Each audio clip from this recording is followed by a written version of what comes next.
They say aging quietly steals a man's strength, but what if it didn't have to? Many men in their 40s, 50s, and 60s suffer in silence, believing fatigue, dwindling drive, and frequent bathroom trips are just part of getting older. But Dr. Vera Sterling, a leading urologist with over 30 years of experience, reveals a truth few men ever hear. These changes are not inevitable.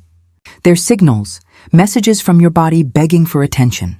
In this story, she uncovers what most men overlook until it's too late, and how understanding it could completely transform their vitality, confidence, and longevity.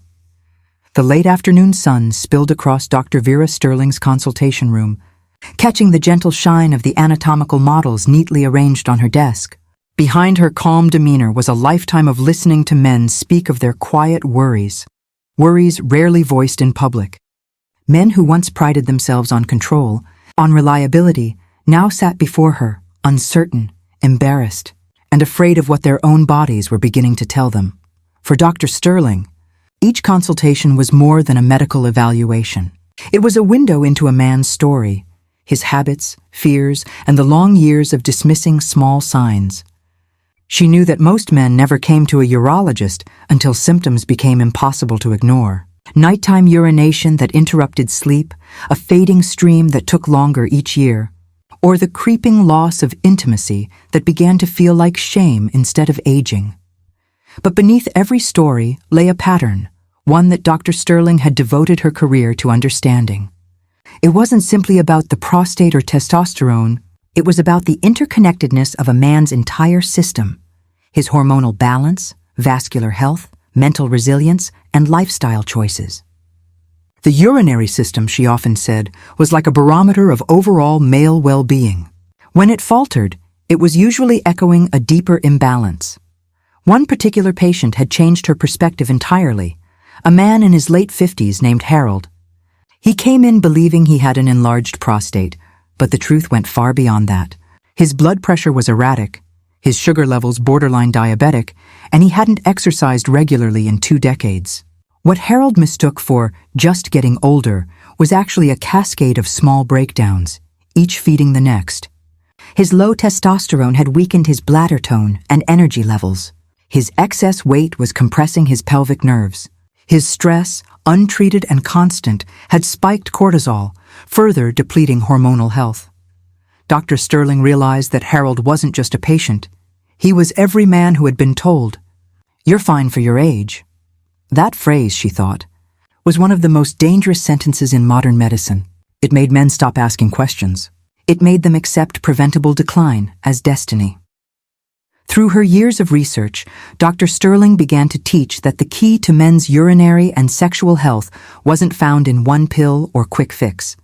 It began with awareness, recognizing that subtle changes were the body's warning lights, the bladder that no longer empties fully, the morning energy that fades too early, the mild erectile issues that come and go. Each was a signal, and together, they told a story of vascular aging, metabolic imbalance, and hormonal depletion. She began every consultation not with a list of tests, but with a simple question. When did you last feel like yourself? That question often cracked something open. Men spoke of their 30s, of feeling clear-headed, purposeful, and strong. She'd listen, nod, and gently explain that the same internal mechanisms that once powered their confidence could be recalibrated. It wasn't about chasing youth, it was about reclaiming balance. Dr. Sterling's voice carried the tone of someone who understood loss but believed in restoration. Her approach blended traditional urology with integrative medicine, optimizing testosterone naturally, supporting the prostate with anti-inflammatory nutrition, addressing sleep apnea, and reinforcing vascular integrity.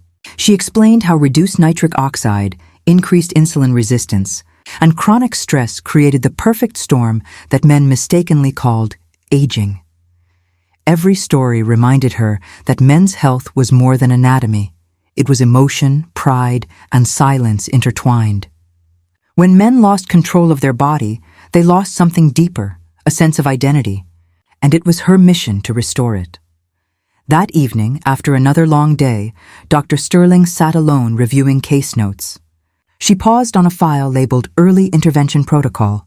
Her newest initiative would focus on men in their 40s, before the decline began. She wanted to teach them what their fathers were never told, that urinary and sexual health were the first, not the last, signs of vitality.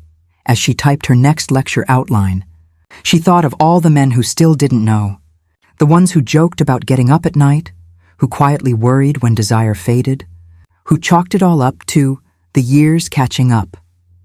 She was determined to reach them before the symptoms became scars, and so, her next step would be bold, public, personal, and unapologetically honest.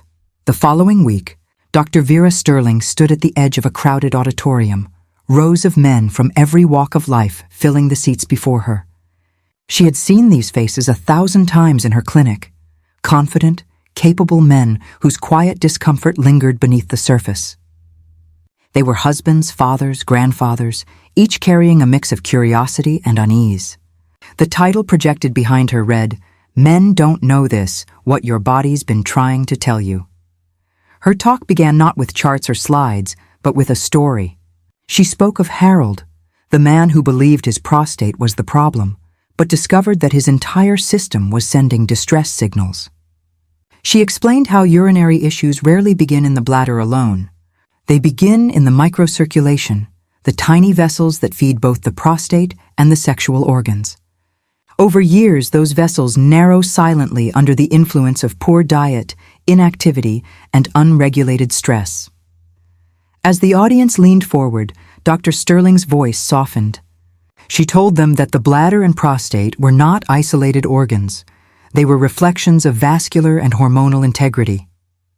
When testosterone declines, the pelvic muscles weaken. When chronic inflammation rises, the prostate swells. When circulation falters, blood flow to the bladder neck and erectile tissue diminishes. And yet, she reminded them, none of this is inevitable. Her message was not about fear. It was about awareness. The problem, she said, is not that men age. It's that they often age unconsciously. She wanted men to realize that these early warning signs, frequent nighttime urination, sluggish stream, reduced drive, were reversible markers of imbalance, not permanent losses. With the right interventions, the body could reawaken remarkable resilience. Dr. Sterling outlined her foundational protocol. It began with understanding 3 pillars of male health: vascular health, hormonal stability, and nerve function. Together, they form the triad that sustains not only urinary efficiency, but also sexual performance, energy, and mood. She explained how small, consistent actions could strengthen each pillar. Daily walks of 30 minutes improved endothelial function and circulation to the pelvic floor. Diets rich in antioxidants, tomatoes, berries, olive oil, reduced prostate inflammation. Strength training preserved testosterone, while consistent sleep restored nocturnal hormonal rhythms. She even described how simple pelvic floor exercises, often dismissed as for women, could transform bladder control and erectile confidence in men. But it wasn't only physiology that mattered. Dr. Sterling had seen too many men crumble under silent stress. Cortisol, she explained, was the enemy of testosterone. Chronic worry about work, finances, or family pressures drove hormonal suppression and disrupted sleep cycles, feeding a loop that quietly aged the body. She urged them to see mental rest not as weakness, but as medicine.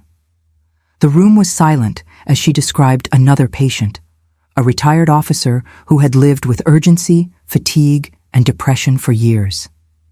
Within 6 months of adopting her integrative approach, exercise, sleep correction, anti-inflammatory nutrition, and guided hormonal therapy, his symptoms reversed dramatically. He no longer rose 5 times a night. His confidence returned. His marriage, once strained by silence, rekindled through simple physiological balance. Dr. Sterling's compassion deepened as she spoke of the emotional toll men endured.